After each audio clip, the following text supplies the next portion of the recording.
বলেন, তোমরা সবাই ভালো আছো? তোমাদের কোন মিশন জানো? আলামিন মিশন মালদা ব্রাঞ্চ, তাই তো? তো আজকে আমরা কি করব? পরমাণু ও পরের মানু। তোমরা কি পরের মানু নাকি? পরের মানু কোকে জানো? অ্যাটম।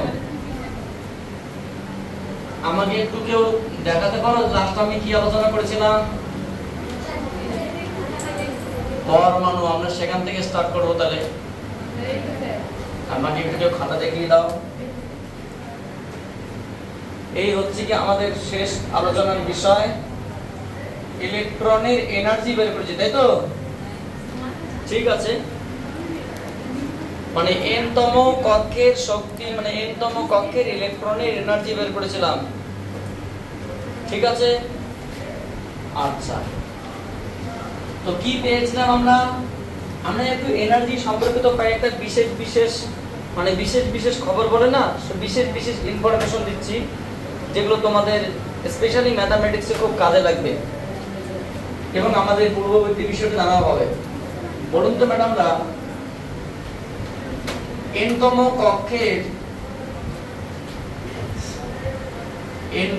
কক্ষের ইলেকট্রনের গতিশক্তি রাশিমালা কি? গতিশক্তি রাশিমালা কি বলুন তো? E কাইনেটিক এনার্জি সমান সমান half into 1/4πε0 ZD square by just Rn। না Rn হবে ক্যান্সেল করা হবে। আবার n-তম কক্ষের এই ফ্যানটা বন্ধ করতে হবে না? হ্যাঁ, কক্ষের ইলেকট্রনের স্থিতিশক্তি রাশিমালা কত? স্থিতিশক্তি রাশিমালা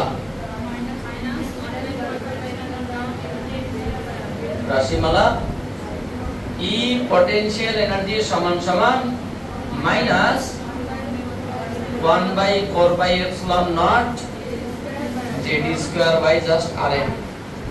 এবং n-তম কক্ষের মোট শক্তি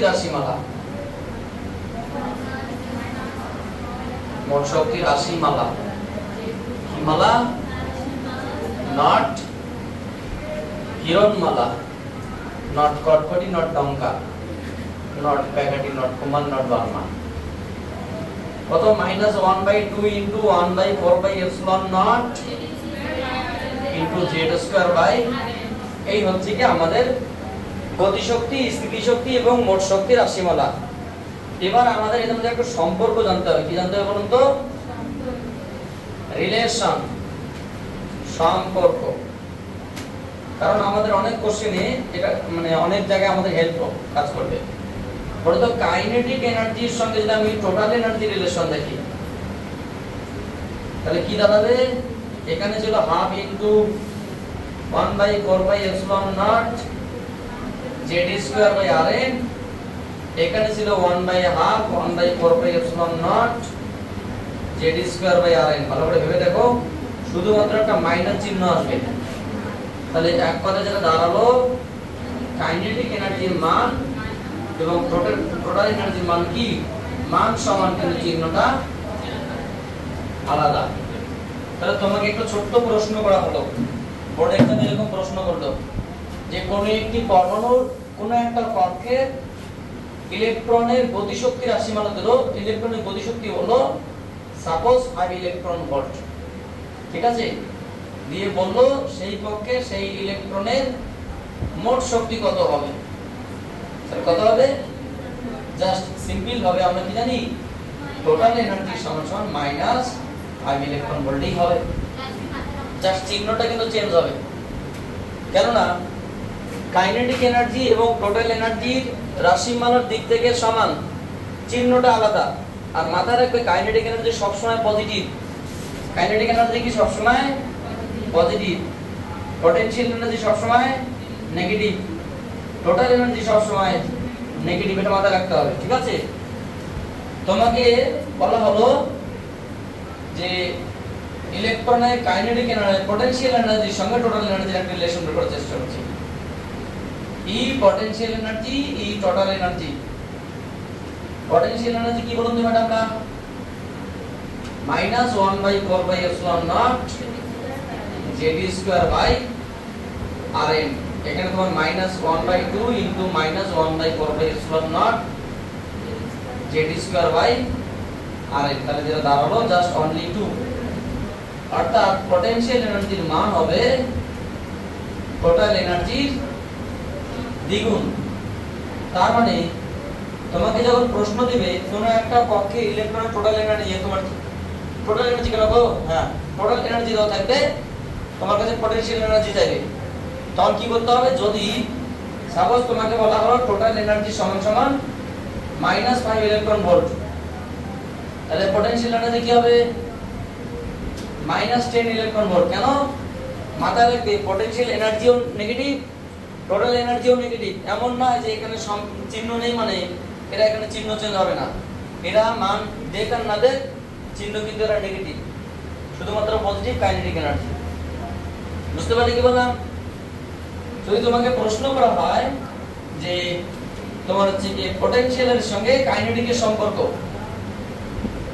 যেমন কাইনেটিক এনার্জি বাই পটেনশিয়াল এনার্জির সম্পর্ক। কাইনেটিক এনার্জি কি? 1/2 1/4/ε0 Zd²/Rn। এটা তোমার হচ্ছে -1/4/ε0 Zd²/Rn, মানে মোটের উপর -1/2।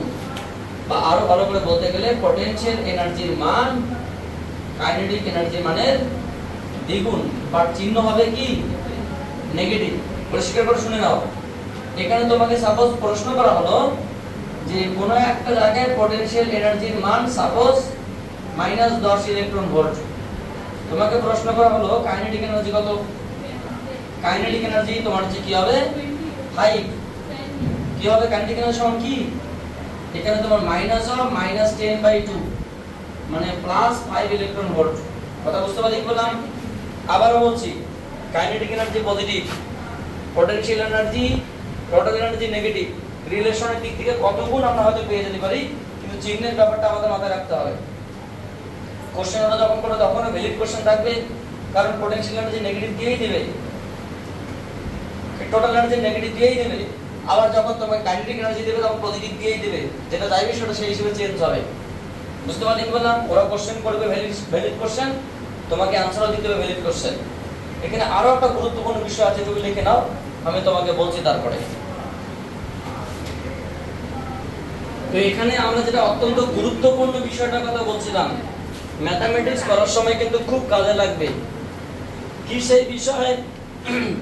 তোমাকে ডাইরেক্টলি বলবে যে কাইনেটিক এনার্জির মান কত, বা পটেনশিয়াল এনার্জির মান কত, বা টোটাল এনার্জির মান কত, সবকিছু দেওয়া থাকবে। দিয়ে বলবে, তোমাকে বলবে যে হাইড্রোজেন পরমাণু বা কোনো একটা পরমাণুর বোর ব্যাসার্ধ কত। তাহলে বোর ব্যাসার্ধ বের করতে গেলে আমাদের কোন জিনিসটা দরকার? এই জিনিসটা। আচ্ছা বলুন তো ম্যাডাম, আমরা Rn সম্পর্কে কার কি ধারণা আছে? আমরা কি জানি? Rn সমান কি জানি? Shortly n²/z × R0। কেউ এটাকে a0 দিয়ে লেখে, বোর ব্যাসার্ধ। ঠিক আছে, n²/z × a0, তাই হোক না কেন একই ব্যাপার। যেখানে a0 বা r0 মান কত? 0.529 অ্যাংস্ট্রম, মতান্তরে কত? 0.53 অ্যাংস্ট্রম। তো যখন তোমাকে প্রশ্ন করা হবে যে কোনো একটা হাইড্রোজেন পরমাণুর গতিশক্তি যদি এত ইলেকট্রন ভোল্ট হয়, তবে ওই প্রশ্ন করা হলো কোনো একটা হাইড্রোজেন পরমাণুর অমুক কক্ষের গতিশক্তি এত, দিয়ে বললো, তোমাকে বললো সে তাহলে ওই পরমাণুর বোর ব্যাসার্ধ কত। তাহলে তোমাকে এই সম্পর্কটা দেওয়া আছে, এখান থেকে তুমি সবই জানো, শুধুমাত্র Rn থেকে তোমাকে a0টা বের করতে বলছে, বোর ব্যাসার্ধ। তাহলে কি করতে হবে? তোমাকে সমীকরণটা আপডেট করতে হবে। এই সমীকরণটা তুমি তো আপডেট করে লেখো, তাহলে এরকমটা হবে, E কাইনেটিক এনার্জি সমান সমান 1/2 1/4πε0 তোমার হচ্ছে z²/n² z ইনটু a0। বুঝতে পারলে কি বললাম? যা যা ইনফরমেশন বলা থাকবে সেখানে এই জায়গায় চেক করে তোমাকে এই মানটা ডাইরেক্টলি এখান থেকে a0 বের করতে বলতে পারে। শুধুমাত্র not only kinetic energy, potential energy as well as total energy, যে কোনো জায়গায় এখান থেকে কিন্তু তোমার হচ্ছে বোর ব্যাসার্ধ বের করতে বলতে পারে। ঠিক আছে? বা কোনো একটা অঙ্কে তোমাকে বলা হলো অমুক ইলেকট্রনের অমুক পরমাণুর বোর ব্যাসার্ধ এত, দিয়ে বলা হলো তার গতিশক্তি কত, তুমি ডাইরেক্টলি এই সূত্রে ফেলে দেবে। এখান থেকে তুমি ডাইরেক্টলি আর এর মানটা আগে ক্যালকুলেশন করবে, করার পর ডাইরেক্টলি তুমি কাইনেটিক এনার্জি বের করবে বা এক্সেট্রা এক্সেট্রা। কথা বলতে গেলে কি বললাম, একাধারে এদের মধ্যে একটা সম্পর্ক আছে, তার মধ্যে অত্যন্ত গুরুত্বপূর্ণ বিষয় ভুলে যাওয়ার মতো চিহ্নের গল্প আছে। 2 নম্বর বিষয়, এখানে ই এর সঙ্গে আর এন এর সাধারণ সম্পর্ক আছে, আবার আর এন এর সঙ্গে একটা সম্পর্কের ব্যাপার আছে। এবার স্পেশালি যদি আমরা আর এন এর মান বসিয়ে দেই n² / z ε0 e² বাই ওই কি একটা ছিল না ε0 h² বাই πm স্কয়ার, বসালে ফাইনালি আমরা কি পেয়েছিলাম? যদি আমরা আর এন এর মান বসিয়ে দেই তাহলে টোটাল এনার্জি সম্পর্ক যেটা পেয়েছিলাম সেখান থেকে আমি একটু স্টার্ট করছি। -1/2 1/4πε0 কি বলুন তো ম্যাডামরা, z² বাই এটা কি n² by z ε0 h² by πm square, যদি খুব বেশি ভুল বলে না থাকি, তাই তো নাকি? এবং আমরা আরো ইন্টারেস্টিং ভাবে বলতে পারি, এটাকে আমরা ক্যালকুলেশন করে যেটা পেয়েছিলাম সেটা তোমার হচ্ছে কি z² বাই n² ইনটু তোমার হচ্ছে কি m e⁴ বাই 8 ε0² h²। বুঝতে পারলে কি ঠিক বললাম? আচ্ছা, এবং এটাকে আমরা এটাও বলেছিলাম যে z² বাই n² সমান সমান, এটাকে আমরা e0 বলতে পারি, এটা টোটাল এনার্জি, বা এটাকে আমরা en বলতে পারি, n তম কক্ষের মোট শক্তি রাশিমালা। যেখানে বলুন তো ম্যাডাম আমরা e0 এর মান কত পেয়েছিলাম? এটার মান আমরা বসিয়েছিলাম এবং ক্যালকুলেশন করেছিলাম, এবং ফাইনালি আমরা মানটা পেয়েওছিলাম কত? 217.98 না কত ছিল একটা 10⁻⁻20 জুল। হ্যাঁ, এটা স্যার ফাইনালি যেটা পেয়েছিলাম কত? হ্যাঁ ঠিক আছে 13.6, সেটা এটা বলতে পারে, এটা বলতে পারে, সমস্যা নেই, ক্যালকুলেশনের ব্যাপার। কিন্তু এটা 13.6 ইলেকট্রন ভোল্ট ঠিক ছিল, তাই তো নাকি? ওটা ক্যালকুলেশনে বলতে পারে, আমি অস্বীকার করছি না, ওটা ইন্টারেস্টেড না। ইন্টারেস্টেড কি 13.6 ইলেকট্রন ভোল্ট এখানে মান বসানো হবে, এটা আমি নিশ্চিতভাবে বলতে পারি। এই হচ্ছে প্রথম প্রশ্ন। এখান থেকে তোমাকে ছোট্ট একটা প্রশ্ন দিচ্ছি, তারপরে আমি এর বিস্তারিত আলোচনায় আসছি। এটা কত নম্বর ইকুয়েশন দেবো তোমাদের? লাস্ট কত হয়েছে ইকুয়েশন? 4। তো এটাকে তুমি 5 দাও, মানে 5 নম্বর থেকে স্টার্ট করবো আর কি। তো এখানে কি করতে পারি, একটা ছোট্ট কোশ্চেন। ঠিক আছে, তোমরা 5 নম্বরে যাবে, 6 নম্বরে যাও, মনে হয় দাও। কত নম্বর দেবো? 5 এ তো দিতাম। আচ্ছা, কোন পরমাণুর দ্বিতীয়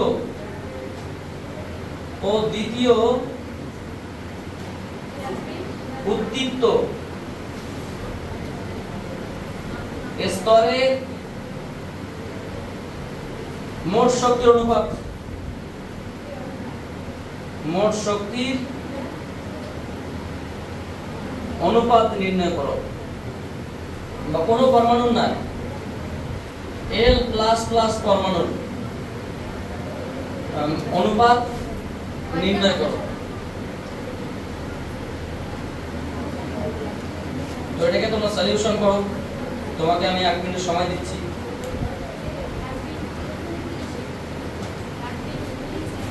এটা করো, আগে কি আসছে? তাহলে কি করতে হবে বলে, এখানে আমাদের যে বিষয়টা ছিল যে দ্বিতীয় উদ্দীপ্ত স্তর, আমরা গত ক্লাসে পরিষ্কার করে পড়েছিলাম দ্বিতীয় বলতে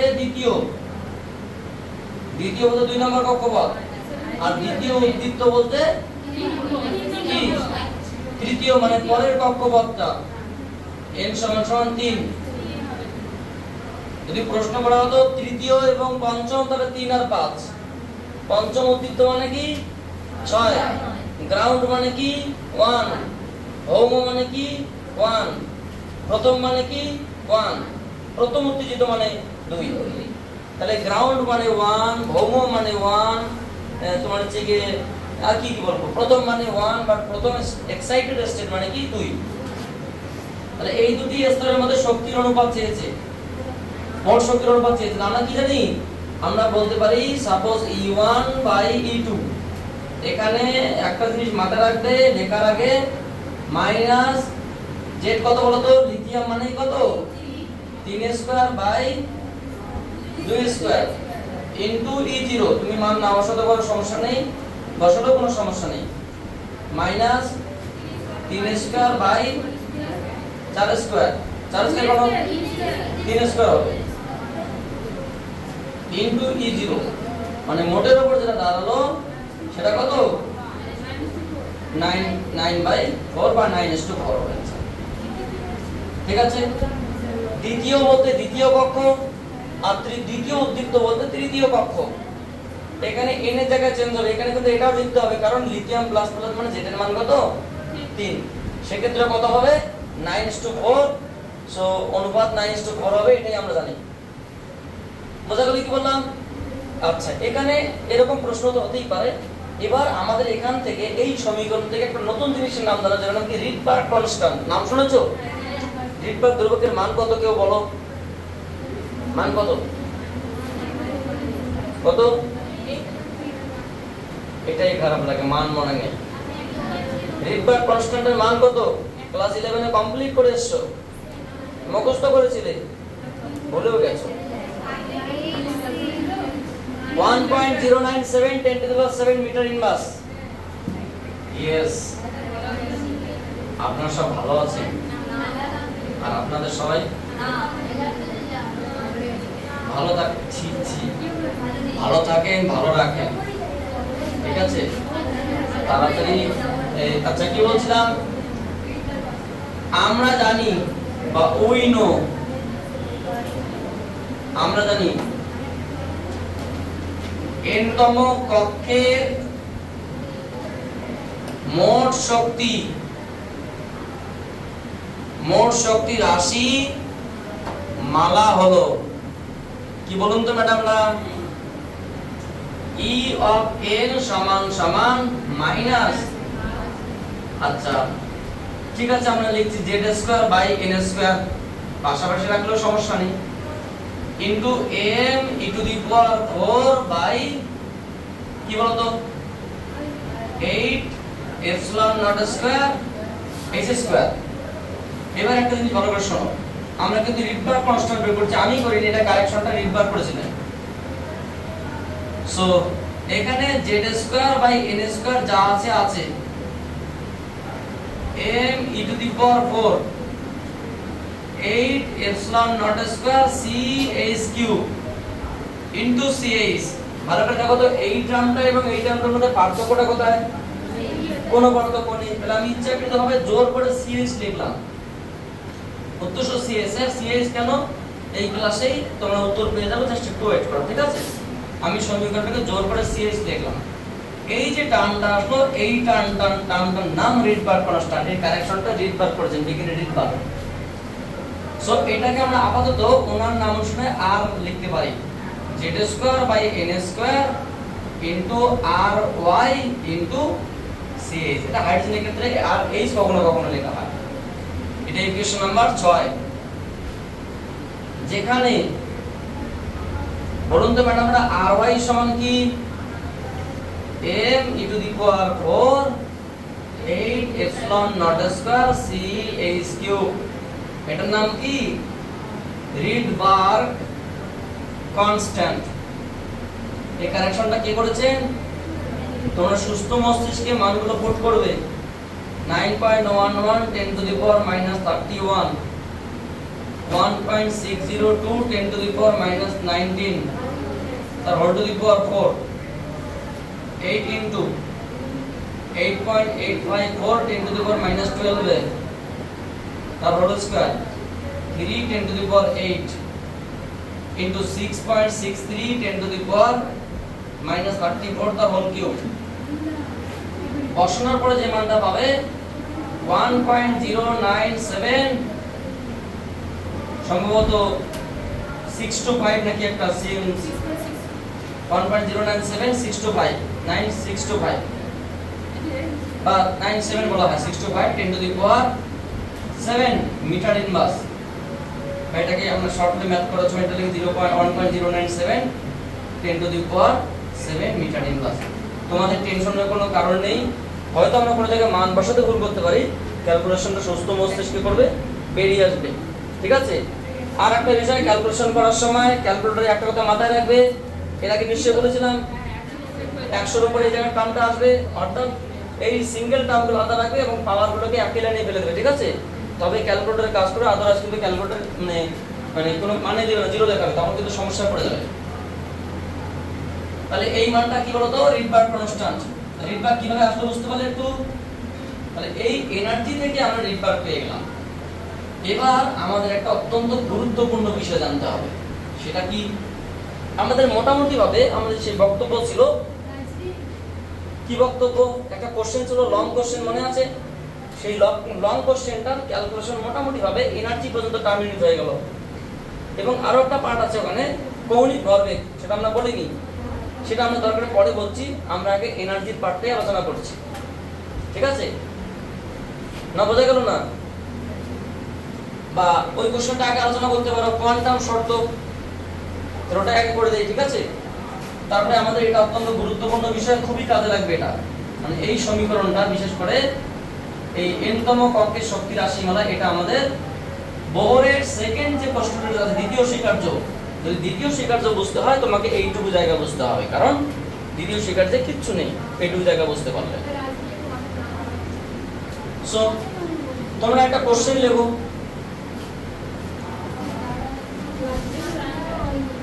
তো তোমাদের এই কোশ্চেনটা আমাদের বাকি ছিল বোরের কোয়ান্টাম শর্ত। বোরের কোয়ান্টাম শর্ত না, আমাদের ওখানে ছিল, মনে করে দেখো, n-তম কক্ষে ইলেকট্রনের ব্যাসার্ধ, ইলেকট্রনের বেগ, ইলেকট্রনের শক্তি, তার প্রথম বোর ব্যাসার্ধ, শক্তি মানে বেগ, এবং কৌণিক ভরবেগ একটা পার্ট ছিল। সো কৌণিক ভরবেগটা আর কিছুই নাই, এটাই বোরের কোয়ান্টাম শর্ত। ছোট্ট প্রশ্ন বোর্ড এক্সামে আসে, 2 নম্বরের প্রশ্ন পরীক্ষায় আসে, যে বোরের কোয়ান্টাম শর্তটি প্রতিষ্ঠা করো বা এস্টাবলিশ দা বোর কোয়ান্টাম কন্ডিশন। সো সেক্ষেত্রে আমরা কি করব, জাস্ট আমরা একটা আগে অ্যাটমিক মডেল ড্র করার চেষ্টা করছি।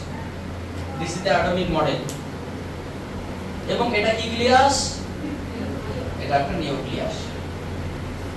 এখানে কি আধান থাকবে, কোন একটা ইলেকট্রন ধরে নাও সাপোজ এই পথে ঘুরছে, বলুন তো ম্যাডাম এই দূরত্বটা কত, rn, এবং ইলেকট্রনটা যে ঘুরছে তার বেগ কত, vf, ইলেকট্রনের ভর কত, m, electronic charge suppose -e, এবং সেন্ট্রাল চার্জ কত, +ze।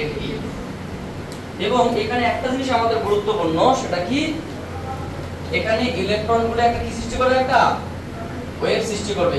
1 2 3 4 5 6, 1 2 3 4 5 6 7 8 9, 9টা নয়, পূর্ণ সংখ্যক। বিষয়টা শোনো আগে, এখানে এই যে সংখ্যা দেখা তরঙ্গ তবে 1টা 2টো 3টে 4টে 5টা 6টা 7টা 8টা এবং 9টা আছে। যদি স্যার তরঙ্গ দৈর্ঘ্য পূর্ণ না হয়, 9 হবে কি 6 হবে সেটা ডিপেন্ড করছে কক্ষ এবং ইলেকট্রনের উপর। ঠিক আছে? এটা 9 হবে কি 6 হবে সেটা ডিপেন্ড করছে কক্ষ এবং ইলেকট্রনের উপর। কিন্তু যদি 5.5 হয়, 3.5 হয়, 4.5 হয়, তাহলে কিন্তু বোহরের গল্প আজকে থেকে আবার ফেল হয়, তাহলে কিন্তু রাদারফোর্ডকে সাপোর্ট করা হবে, কারণ কক্ষপথটাই চেঞ্জ হয়ে গেল। বুঝতে পারলি কি বললাম? ওনার তো বক্তব্য কি, এটাই তো কোয়ান্টাম কন্ডিশন। তুমি কোথায় থাকবে, তোমার পূর্ণ সংখ্যক মানে তরঙ্গ সৃষ্টি হবে, তুমি ওই কক্ষেই ঘুরবে, তোমার ওখানে বেগ ফিক্সড, তরঙ্গ ফিক্সড, সবকিছু fixed, all the information be constant conserve. ধরে নিলাম এখানে n খানা তরঙ্গ আছে, বলুন তো ম্যাডাম এক একটা তরঙ্গের দৈর্ঘ্য কত, সাপোজ এক একটা তরঙ্গের দৈর্ঘ্য কত ল্যামডা, কেডা ল্যামডা। n খানা তরঙ্গ আছে, তাহলে মোট তরঙ্গের দৈর্ঘ্য কত হবে n ল্যামডা। ব্যাসার্ধ কত, তাহলে এটা কাজ সমান 2πrn এর সমান 1 ল্যামডা 2 ল্যামডা n ল্যামডা সমান সমান 2πrn।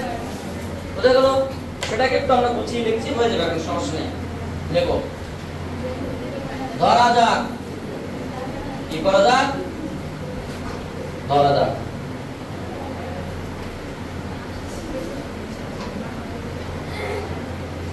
n, আচ্ছা m ভরের কোন ইলেকট্রনের, কিসের ইলেকট্রনের n তম কক্ষের ব্যাসার্ধ Rn, ইলেকট্রনের দ্রুতি Vn ও তরঙ্গ দৈর্ঘ্য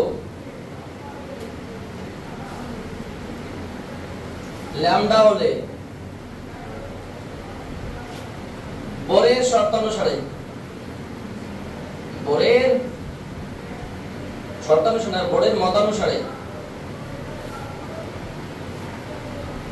প্রথম কথা এটা তো বোরের মতানুসারে আছে, যদি এটা মানে এক জায়গায় মিট না করে বা পূর্ণ তরঙ্গ না হয়, তাহলে এটা আরেকটা তরঙ্গ হবে, সেটার নাম কি চল তরঙ্গের সৃষ্টি হবে। এটা স্ট্যান্ডিং ওয়েভস হবে না, এটা মানে একটা স্ট্যান্ডিং ওয়েভস। কারণ যে তরঙ্গ একটা নির্দিষ্ট স্থানে সীমাবদ্ধ থেকেই কম্পিত হয়, যার বিস্তার, বেগ, তরঙ্গদৈর্ঘ্য সবকিছু ফিক্সড এবং একটা নির্দিষ্ট স্থানে আবদ্ধ থেকে কম্পিত হয়, তার নাম স্ট্যান্ডিং ওয়েভস বা স্থানীয় তরঙ্গ। অর্থাৎ এটা কিন্তু একটা স্থানীয় তরঙ্গের একটা রূপ, ঠিক আছে? নাহলে কিন্তু এটা তরঙ্গটা চেঞ্জ হয়ে যাবে। তো সেক্ষেত্রে আমরা বোর্ডের শর্তানুসারে কি লিখতে পারি বলো তো? কি 2π কত হবে 2πrn কার সমান n ল্যামডা। এক একটা তরঙ্গ যদি ল্যামডা হয়, তাহলে n খানা তরঙ্গের দৈর্ঘ্য মোট n ল্যামডা এবং সেটা 2πrn এর সমান। আচ্ছা আর কি লিখতে পারি? বা 2πrn n into according to d Broglie hypothesis, d Broglie কি বলছে? ল্যামডা সমান সমান h বাই p। তো এখানে যদি আমরা দেখি এই ইলেকট্রনের ক্ষেত্রে আমরা বোরের এই কি বলে d Broglie প্রকল্পে অ্যাপ্লাই করি, তাহলে ল্যামডা সমান কি হবে? h by mvn for n তম ইলেকট্রন ফর n তম কক্ষপথ। এটা কি সাজিয়ে লিখতে পারি? mvnrn সমান সমান nh বাই, বলুন তো ম্যাডাম এই জিনিসটার নাম কি? এটার নামই তো কৌণিক ভরবেগ। কৌণিক ভরবেগ কার সমান? n into h by 2π। তাহলে এই n টার নাম কি? n টার নাম তোমার কক্ষপথের সংখ্যা বা পূর্ণ সংখ্যা, where n is equal to 1 2 3 and dot dot dot. This is the expression for Bohr condition for Bohr quantum শর্ত। তুমি একটু হয়তো বই থেকে ভাষাগুলো দেখে আপডেট করে লিখলে মেইন বিষয় এটাই, ঠিক আছে? এখানে কিছুই নেই, এটা থার্ড পোস্টুলেট বা বোরের কোয়ান্টাম শর্ত। এখান থেকে ছোট্ট একটা প্রশ্ন তোমাদের শুধু বাকি আছে। কি প্রশ্ন? যদি তোমাকে প্রশ্ন করা হয় যে হাইড্রোজেন পরমাণুর প্রথম বর কক্ষে কৌণিক ভরবেগ কত ফর হাইড্রোজেন অ্যাটম, যেমনটা আমরা বাকিগুলোতে শিখেছি, বলুন তো ম্যাডাম এখানে জেড কত? 1 আর n এর মান কত? সো L1 সমান কত হবে? mv1r1 বা এক কথা জাস্ট h বাই 2π বা 6.60625 10 to the power minus 34 by 2π মাত্র 1.0 কত একটা আছে, 1.0 হাইট না কত একটা, ঠিক আছে? তোমরা দেখে নেবে 10 to the power minus 34 এত জুল ইনটু সেকেন্ড, ঠিক আছে? কৌণিক ভরবেগ। এখানে একটা কথা মাথায় রাখবে যে কৌণিক ভরবেগ পরমাণু ক্রমাঙ্কের উপর নির্ভর করে না। লিখে নাও, তারপরে আমরা আবার মেইন ইনফরমেশন নিয়ে আলোচনা করছি। তারপরে কোনটা? তারপরে কি বলুন? আপনারা এটা বুঝতে পেরেছেন? এটার উপর বেস করে আমরা কিছু আলোচনা করছি, এটাকে আমি মুছে দিলাম, ঠিক আছে? তোমরা আমাকে কেউ বলো বোরের দ্বিতীয় স্বীকার্যটা কেউ মুখস্থ বলো। আমি কিন্তু লিখিয়েছিলাম, কারণ আমরা কিন্তু বোরের দ্বিতীয় স্বীকার্যের দিকে এখন যাওয়ার চেষ্টা করছি। ধাপে ধাপে।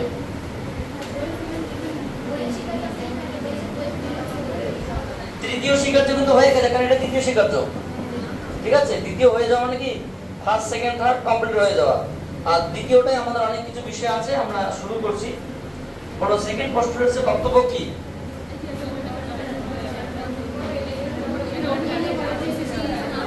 বুঝতে পারছি না, যারা শুনছে ভিডিও তাদেরকে শুনতে দাও, কি বলতে ধরে বলো।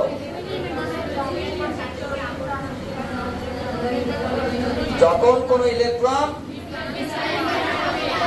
একটি কক্ষপথ থেকে অন্য কোন কক্ষপথে স্থানান্তরিত হয়, তখন সেখানে কি উৎপন্ন হয়? তড়িৎচুম্বকীয় তরঙ্গ নির্গত হয়, তাই তো? তখন সেখান থেকে কি উৎপন্ন হয়? তড়িৎচুম্বকীয় তরঙ্গ নির্গত হয়। এবং সেই তড়িৎচুম্বকীয় তরঙ্গ কার সমান? সেই দুটি কক্ষের শক্তির পার্থক্যের সমান। বলো, বুঝতে পারলাম না। না, ওটা 2 নম্বর স্বীকার্য।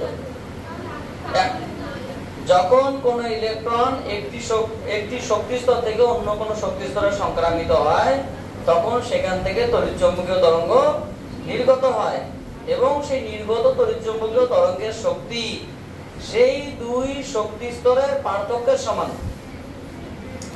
শক্তি বেরোলো না প্রবেশ করলো সেটা ডিপেন্ড করছে আমরা ইলেকট্রনকে 4 নম্বর থেকে 3 এ লাভ করলাম নাকি 3 নম্বর থেকে 4 এ নিয়ে গেলাম, ডিপেন্ড করছে। অর্থাৎ যদি কোনো ইলেকট্রন নিজে থেকেই উচ্চতর শক্তি স্তর থেকে নিম্নতর শক্তি স্তরে সংক্রামিত হয়, মানে বাইরের কক্ষপথ থেকে ভেতরের কক্ষপথে আসে, তবে সেখান থেকে একটা স্বতঃস্ফূর্তভাবে শক্তি নির্গত হয়, তড়িৎচুম্বকীয় তরঙ্গ। যদি কোনো ইলেকট্রনকে ভেতরের কক্ষপথ থেকে বাইরের কক্ষপথে স্থানান্তরিত করতে হয়, উন্নীত করতে হয়, ধরে না 2 নম্বর কক্ষপথ থেকে 4 নম্বর কক্ষপথে একটা ইলেকট্রনকে স্থানান্তরিত করব, তখন আমাকে সেই পরিমাণ শক্তি দিতে হবে, সেই দুটো স্তরের শক্তির যে পার্থক্য দিয়ে, তবেই সেই ইলেকট্রন তোমার 2 নম্বর থেকে 4 নম্বরে উন্নীত হবে। তাহলে প্রথম ধারণা কি, মানে বাইরের কক্ষপথ থেকে ভেতরের কক্ষপথ আসলে কি শক্তি নির্গত হয়, ভেতরের কক্ষপথ থেকে বাইরের কক্ষপথে গেলে কি শক্তি দিতে হয়। বুঝতে পারলে কি বললাম? তাহলে আমরা সেকেন্ড পোস্টুলেটসটাকে একটু ব্যাখ্যা করার চেষ্টা করি। সেকেন্ড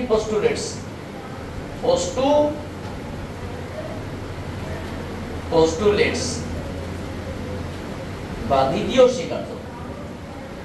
তাহলে ধরে নাও আমি তোমাকে বলি, সাপোজ এটা কোনো একটা শক্তি স্তর। খুব ভালো করে বোঝার চেষ্টা করো, কারণ আমাদের কিন্তু সবেমাত্র দ্বিতীয় স্বীকার্যের আলোচনা পর্ব শুরু, এবং এখান থেকে আমরা এক্স রে বলতে মানে চ্যাপ্টারে বলতে গেলে একটা বাকি অংশটা ডিপেন্ড করছে এই আলোচনা থেকে। এটা একটা শক্তি স্তর, ধরুন এটা একটা শক্তি স্তর, ঠিক আছে। এবং এখানে কি নিউক্লিয়াস আছে? নিউক্লিয়াস ধনাত্মক আধান। আচ্ছা, এখানে বিষয়টা দাঁড়ালো যে এখানকার চার্জটা কি পজিটিভ, এবং সাপোজ সেটাকে আমরা জেড কি বললাম, প্লাস জেড কি। এটা একটা স্তর, এটা একটা স্তর। সাপোজ এই স্তরকে আমরা এন ফাইনাল বলছি, ফাইনাল স্তর, মানে এর কক্ষপথের সংখ্যা কি এন, এর কক্ষপথের নাম কি এন আই। যদি কোনো একটা ইলেকট্রন তোমার হচ্ছে গিয়ে এই বাইরের কক্ষপথ থেকে ভেতরের কক্ষপথে কি করে আসে, স্থানান্তরিত হয় কোনো একটা কারণে, তাহলে সেখান থেকে কি উৎপন্ন হবে? একটা তড়িৎচুম্বকীয় তরঙ্গ নির্গত হবে। কি নির্গত হবে? Electromagnetic radiation. When an electron jumps from higher energy state to lower energy state, then it will emit some electromagnetic radiation. সেখান থেকে কিছু তড়িৎচুম্বকীয় তরঙ্গের বিকিরণ ঘটবে। তাহলে বলুন তো ম্যাডামরা, এই স্তরের শক্তি কত হবে? ই ইনিশিয়াল। এই স্তরের শক্তি কত হবে? স্যার আমরা কিন্তু এটা শিখেছিলাম, ওটা তো তড়িৎচুম্বকীয় তরঙ্গ নির্গত হয় কখন? যখন কোন একটা আধান ত্বরণ সহ গতিশীল। Very good. এবার 2 নম্বর প্রশ্ন, বলতে একটা ইলেকট্রনের বেগ, এটা জানো 4 নম্বর কক্ষপথ, এটা 2 নম্বর কক্ষপথ। ইলেকট্রনের বেগ কোথায় বেশি? 4 নম্বরে না 2 নম্বরে? না, ইলেকট্রনের বেগ ভিতরে বেশি। কেন? তুমি বেগের সমীকরণ ভালো করে ভাবো, v n = z/n into v0। তাহলে কক্ষপথের সঙ্গে কি ব্যস্তানুপাতিক, কক্ষপথ যত বেশি হবে বেগ তত কমে যাবে।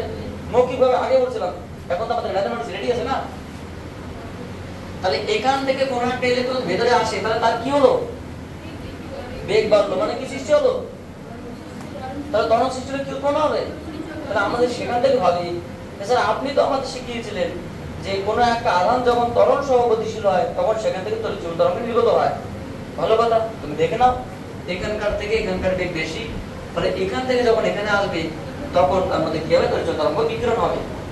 স্যার এখান থেকে এখানে কি হবে, মন্দন সৃষ্টি হবে, মানে আমাকে উল্টো এনার্জি দিতে হবে, বুঝতে পারলে। So according to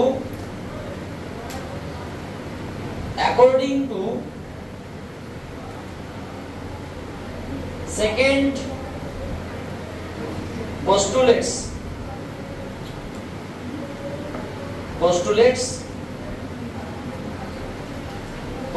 of Bohr, মানে বোরের দ্বিতীয় শিকার্য অনুসারে কি বলতে পারে বলতো, হায়ার এনার্জি স্টেটের এনার্জি মাইনাস লোয়ার এনার্জি স্টেটের এনার্জির পার্থক্যটা কার সমান, ইমিডিয়েট রেডিয়েশনের সমান। এবার এই জায়গাটা অত্যন্ত গুরুত্বপূর্ণ, তোমরা কি এটা মনে রেখেছো নাকি ভুলে গিয়েছো? আমি ওই কারণে এটাকে মুছে দেইনি, মাঝখানে একটা অন্য প্রমাণ করার পরেও আমি এটাকে রেখেছি, কারণ তোমাদের সাহায্য নেওয়ার জন্য।